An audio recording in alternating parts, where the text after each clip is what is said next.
नमस्कार दोस्तों क्या आपके भी हाथ पैरों और सिर में दर्द रहता है?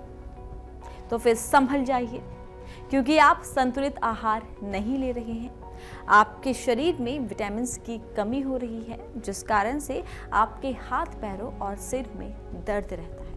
अगर आप इस परेशानी से बचना चाहते हैं तो ज़रूरी है कि आप संतुलित आहार लें। एक ऐसा आहार लें जिसमें विटामिन भरपूर मात्रा में हो। चलिए आप जानिए हकीम सुलेमान खान साहब से वो घरेलू नुस्खा जो आपके हाथ पैरों और सर दर्द की इस परेशानी को कम कर सकता है। देखिए, ये गोंद दुनिया का सबसे बेहतरीन इलाज माना जाता है। ये रॉ मटेरियल है, कच्ची दवा है ये। इसका आधा आधा ग्राम 2 बार खाएं, नाश्ते के बाद और खाने के बाद। दूध भी से भी ले सकते हैं, पानी से भी ले सकते हैं। आप यकीन रखें कि ये गोंद जितना आपके पास है 100 ग्राम, ये ख़त्म नहीं हो पाता जब तक आपकी बीमारी ख़त्म होने की ताकत ये रखता है। और बस वेस्टर्न टॉयलेट, ऐसा कुर्सी वाला टॉयलेट ज़रूर यूज़ करें, मेहनत ना करें कुछ दिन। ये गोंद ख़त्म होते होते आपको फ़ायदा होना मुमकिन है। ऐसे ही तमाम बीमारियों के असरदार घरेलू उपायों को जानने के लिए आप हकीम सुलेमान जी के इस वीडियो को अंत तक जरूर देखिए और ज्यादा जानकारी के लिए हमारे YouTube चैनल हकीम सुलेमान पर जरूर आएं।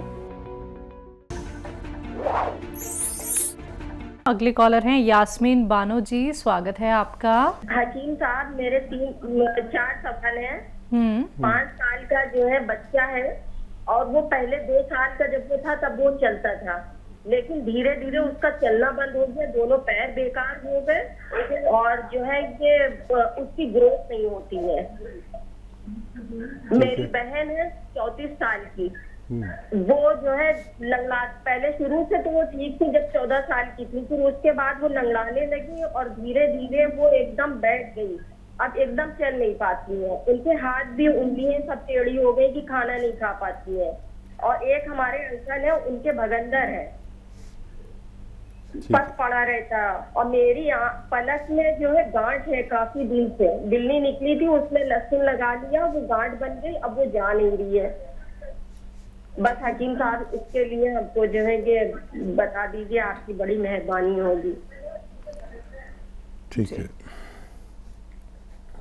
देखिए, जो बच्चा है उसको सीरियस लीजिए और उसके जो भी ज़रूरी टेस्ट हो करा लें। ऐसा होता नहीं है, कहीं कहीं होता है ऐसा। और उस बच्चे को फ़िलहाल 1 चम्मच बादाम का तेल दूध में मिला के पिला दिया करें। और कितना साल का उम्र बताई थी बच्चे की? 5 साल। 1 चम्मच बादाम का तेल दूध में मिलाकर देना शुरू करें। और जब 1 चम्मच लेने लगे, आसानी से हजम होने लगे, तो फिर 2 चम्मच देने लगे। 1 चम्मच सुबह के वक्त, 1 चम्मच शाम के वक्त। और उसके जो भी ज़रूरी टेस्ट आपसे डॉक्टर कहें उनको ज़रूर करा लें, ताकि उससे आगे की बीमारियों का पता चले। अच्छा, बहन को आपकी गठिया शुरू हो गया, जो कैफियत आपने बताई है वो गठिया की है। तो ये करें कि एक आता है गोंद सियाह, काला गोंद जिसे कहते हैं, ये लें, असली वाला लें, ये नकली बहुत मिलता है। और आधा ग्राम गोंद सियाह और आधा चम्मच अलसी का पाउडर। अच्छा, अलसी का पाउडर इस सूरत में इस्तेमाल होता है कि इसे हल्का सा भून कर फिर पाउडर बना के रख लेते हैं। तो आधा चम्मच अलसी का पाउडर, आधा ग्राम गोंद सियाह सुबह नाश्ते के बाद और रात को खाने के बाद पानी से दें या दूध से दें, 1 कप दूध से दे दें। ये देना शुरू करें और इनको 6-7 महीने लगातार देना होगा, तब इनको फ़ायदा होना मुमकिन है। और भगंदर के लिए देखिए, खुराक में ये मुनहज़िम चीज़ें जो हज़म हो जाएं आसानी से, ऐसी चीज़ें खिलाएं। और एक नुस्खा बना लें उनके लिए। तो वो नुस्खा ये है कि कत्था, जो पनवाड़ी पान पे लगाता है वो कत्था, और 100 ग्राम ले लें। कत्था 100 ग्राम, लाजवंती एक दवा का नाम है वो भी 100 ग्राम, और अलसी भी 100 ग्राम, और इसबगोल की भूसी 100 ग्राम, और गोंद मोरिंगा सफ़ेद 100 ग्राम। इनको खूब बारीक पीस लें, और ये आधा चम्मच यानी 2-3 ग्राम एक वक्त में खाना है। थोड़ा बद जायका लगेगा, बुरा लगेगा, कड़वा लगेगा, लेकिन खाना है। चाहे तो इसकी गोलियां बना के रख लें, और खाना है दूध के साथ। कम से कम एक टाइम शुरू करें पहले, और फ़ायदा उससे होने लगे तो फिर 2 टाइम लेने की ज़रूरत नहीं, और कम फ़ायदा लगे तो इसे 2 वक्त भी दूध के साथ लिया जा सकता है। हकीम साहब, पलक पे गांठ। हाँ बेटा, पलक की गांठ के लिए मैं कंफ्यूज हो रहा हूँ कि किस तरह की है। उसे हम रिमूव करा दें तो बेहतर है, या फिर एक वो आता है गोंद चिलगोज़ा। गोंद चिलगोज़ा एक चुटकी में जितना आए रोज़ाना खा लिया करें, और ये खाने का सोडा 1 गिलास पानी में मिला के इससे खा लिया करें। ये दिन में कम से कम 1 बार, और ज़्यादा से ज़्यादा 2 बार खाने से पहले, खाने के बाद इस्तेमाल किया जा सकता है। जी, पठानकोट से हैं सुषमा जी, स्वागत है आपका। नमस्ते मैम। जी नमस्कार मैम। नमस्ते सर। जय हिंद, स्वागत आपका। सर मेरे 2-3 सवाल। जी। पहला तो ये है कि मैंने आपसे वो शाह गोंद खाया, तो मुझे उससे काफी फर्क हुआ। बहुत अच्छे, बहुत मुबारक आपको। हाँ जी। तो सर अभी क्या है कि जैसे वो आपने बताया कि हाथ पैर जो सुन्न होते हैं उसके लिए एक दिन उसका बता रहे थे, ये वाला नमक जैतून और सोडा, खाने वाला सोडा पानी में मिला के पानी में पीना। ठीक है। हाँ जी। तो बाकी दर्द में काफी फर्क है, सिर्फ जब मैं काम करती हूँ कोई तब मुझे एहसास होता है। तो दूसरा सवाल मेरा ये है कि मेरी बेटी 24 साल की एज है, उसको खाने जैसे थोड़े दिनों में मुझे भूख नहीं लगती, उसको भूख कम लगती है, वो कमजोर भी है। और तीसरा सवाल है मेरा कि मेरी माँ, उनकी एज 70 साल है, तो उनको मतलब कि जैसे बीच बीच में कभी कोई साल 6 महीने में लीवर में कोई ऐसी प्रॉब्लम आ जाती है, जैसे कि वो कोई चीज़ खाएंगे उनको उल्टी आएगी। थायराइड तो है उनका, थायराइड की दवाई भी उनकी चल रही है। तो अब मैंने उसको वो अलसी और नमक जैतून दिया। ठीक है। तो अब ये बताओ कभी। हाँ, मम्मी को अलसी जितनी लें इतना ही धनिया लें, दोनों को पाउडर बना दें, और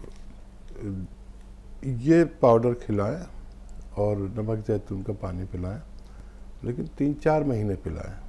तो लीवर की, किडनी की समस्याएं और पेट की समस्याएं ये सब अच्छी रहती है इससे। और भी बहुत सारे फ़ायदे होते हैं, एसिडिटी, कब्ज़, बवासीर वगैरह वगैरह। तो एक तो ये मम्मी का इलाज है, और आपको बहुत मुबारक, आपको गौनसिया से भगवान ने फ़ायदा दिया। और ये जो आप नमक जैतून लेते हैं और खाने का सोडा, ये पानी में ना लें आप, जब जो सब्ज़ी आप खाते हैं उसमें लें, ठीक है। और जो बच्ची का आपने बताया, क्या बताया था? भूख कम लगती है, कमज़ोर है बच्ची। हाँ, जब खाना बनाए ना आप, तो खाने में 2-4 दिन मेरे उसूलों पर खाना बना कर देखें। खाने में इतना सारा लहसुन और इतनी ही अदरक, और ज़ीरा भी खूब ज़्यादा, धनिया भी खूब ज़्यादा, ये डालें। हम देखते हैं महिलाएं इतनी सी अदरक डालते हैं, नहीं, इतनी डालें, और लहसुन भी इतना डालें। तो बच्ची को दवा ना दें, ऐसा खाना बना के खिलाएं। इतना मज़े का बनता है और इतना ज़बरदस्त बनता है, हज़म खूब होता है, भूख खूब लगती है। ये करके देख लें। नहीं तो फिर उसको नमक ज़ैतून आप एक चुटकी उसके खाने में मिला के खिला के देख लें तो उसको खूब भूख लगेगी। लीवर इससे अच्छा काम करता है और हज़म बढ़ता है। एसिडिटी और कोई भी दिक्कत होती है, वरम होता है अक्सर हमारे पेट के पुर्ज़ों पर, तो वो भी ख़त्म हो जाता है। तो बच्चे फिर अच्छे से खाना खाते हैं। हकीम साहब, एक महत्वपूर्ण सवाल करना चाहूँगी। एक होता है दर्द पैरों में, एक होता है गठिया। हमने बहुत सारी महिलाएं ऐसे ही देखी हैं जो चलने में झुकती हुई चलती हैं, जिनके पैर टेढ़े हो जाते हैं, जिनकी उंगलियां जो हैं अकड़ने लगती हैं। तो या तो वो पानी में काम नहीं कर पाती हैं, ठंड में उन्हें सबसे ज़्यादा तकलीफ होती है, और ये जो पैरों में एक अलग सी शेप आ जाती है, तो ये गठिया तो है ही, लेकिन क्या हम पहले से ही कुछ उपचार कर सकते हैं कि ये नौबत ही ना आए? देखिए, गठिया सबसे बुरा रोग है, अगर आसान भाषा में कहें। जी। गठिया ही ऐसा एक रोग है जिसमें थोड़ा सा वक्त ज़्यादा लगता है ठीक होने में। बाकी ज़्यादातर रोग बहुत आसानी से बहुत जल्दी ठीक हो जाते हैं, लेकिन गठिया का इलाज 5-7 महीने भी चल सकता है। अच्छा, गठिया है क्या? गठिया जो है वो अजीब एक मर्ज़ है। अगर मैं आपको बताना चाहूँ तो काफ़ी थोड़ा वक्त लगेगा। गठिया को RA पॉजिटिव कहते हैं, यानी रूमेटॉइड आर्थराइटिस पॉजिटिव। अब ये होता क्या है कि हमारे शरीर में एक ताकत जो भगवान ने हमें दी है हमारी सुरक्षा के लिए, हमारी हिफाजत के लिए, वो एक फ़ौज है जिसे इम्यूनिटी कहते हैं, रोग प्रतिरोधक शक्ति कहते हैं, और भी कई नामों से इसे जाना जाता है। ये इत्तेफाक से हमारी दुश्मन हो जाती है और हमारे शरीर पर हमला करती है। इसे गठिया कहते हैं। तो गठिया हो या जोड़ों का दर्द हो, अगर वक्त पर इलाज कर लें तो अच्छा होना मुमकिन है। हकीम साहब, बात करना चाहूँगी सर्वाइकल और माइग्रेन को लेके। लोग इसमें भी बहुत कंफ्यूज रहते हैं, क्योंकि हम जितने भी रोगों के बारे में जिक्र करें वो कम ही होता है, क्योंकि हर रोज़ हमारे साथ लाखों हज़ारों लोग नए जुड़ते हैं। लोगों को लगता है जो सर्वाइकल की प्रॉब्लम है वही माइग्रेन है, और समझ नहीं आता कि ये है क्या, अलग अलग रोग है क्या। तो जानना चाहूँगी इसके बारे में। अच्छा, देखिए, दिमागी मर्ज है माइग्रेन, ठीक है, और सर्वाइकल है गर्दन के डिस्क में नस दबने की वजह से जो सर में दर्द जाता है जी, उसको माइग्रेन कहते, सर्वाइकल कहते हैं। और माइग्रेन दिमाग के अंदर से एक रोग है जिसको माइग्रेन कहते हैं। तो हर रोग को माइग्रेन कहना अच्छा नहीं है। देखिए, ज़्यादातर तो रोग मैंने देखा अपनी प्रैक्टिस में और आज भी देखता हूँ कि वो सर्वाइकल होता है। यहाँ पर डिस्क में नसें दब जाती हैं और वो जो कुछ सर में जा रही हैं, अगर वो दबती हैं तो सर में या तो चक्कर आता है या दर्द होता है। तो पहले ये तय करना कि सर्वाइकल है कि नहीं है।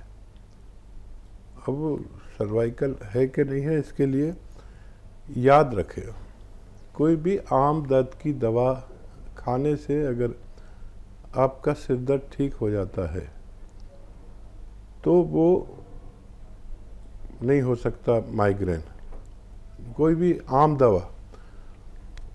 और अगर ख़ास दवाओं से, इसके लिए ख़ास दवाएं आती हैं। एलोपैथ में ऐसी तेज़ दवाएं आती हैं कि वो एक एक दिन के लिए सुला भी देते हैं, बेहोश भी कर देते हैं।